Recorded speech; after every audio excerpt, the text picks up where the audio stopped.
Hello and welcome. Today, we're going to take a look at the incredible career of MD Joynal Abdin, who you could really call an architect of business growth in Bangladesh.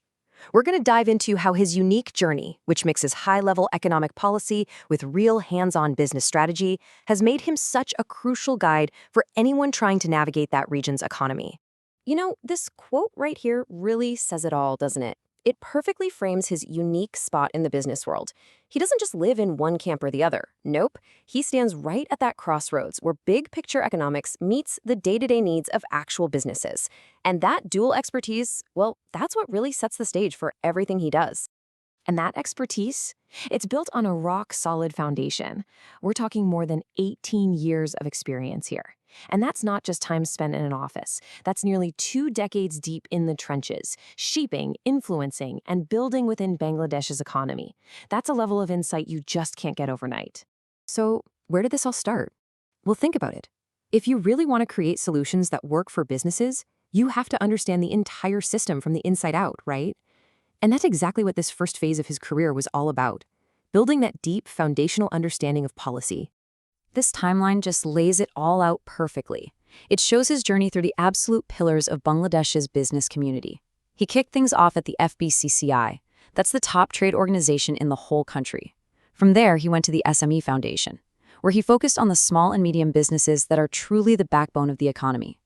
And then, he took on a leadership role at the DCCI, the Dhaka Chamber of Commerce and Industry. Each one of these stops added a whole new layer to his understanding.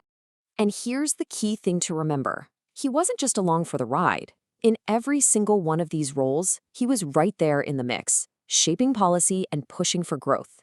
That experience gave him this incredible bird's-eye view of the challenges, but more importantly, the massive opportunities that businesses face in Bangladesh.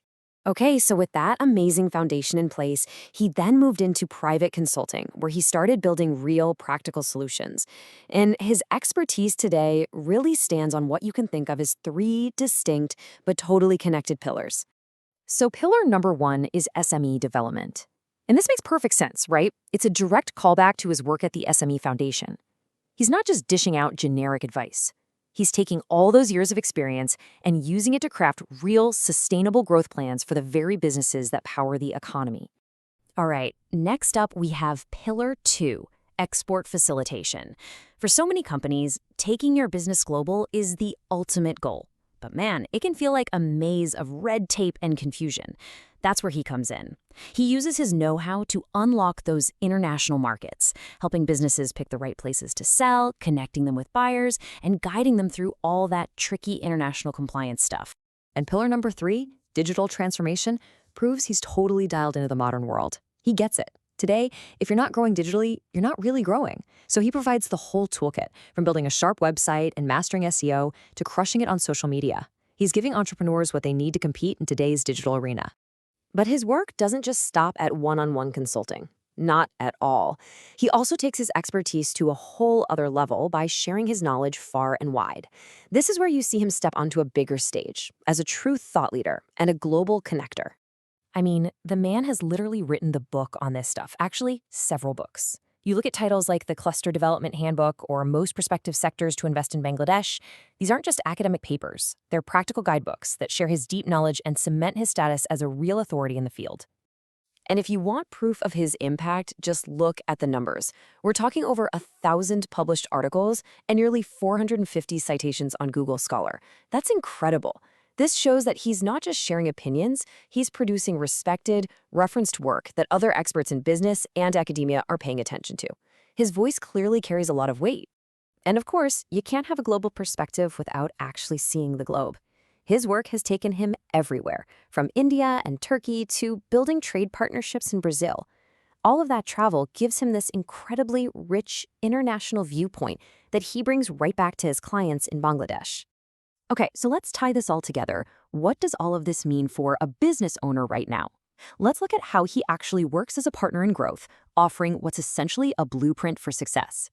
Today, all of that experience, all that knowledge is channeled through his own consulting firm, Trade and Investment Bangladesh, or TINB for short.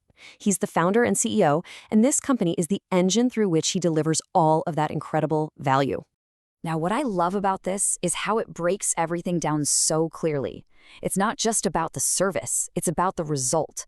He doesn't just offer business mentorship, he delivers a strategic roadmap for growth. He doesn't just do export market selection, he gives you access to new global customers. It perfectly shows the direct, powerful impact he can have on a business.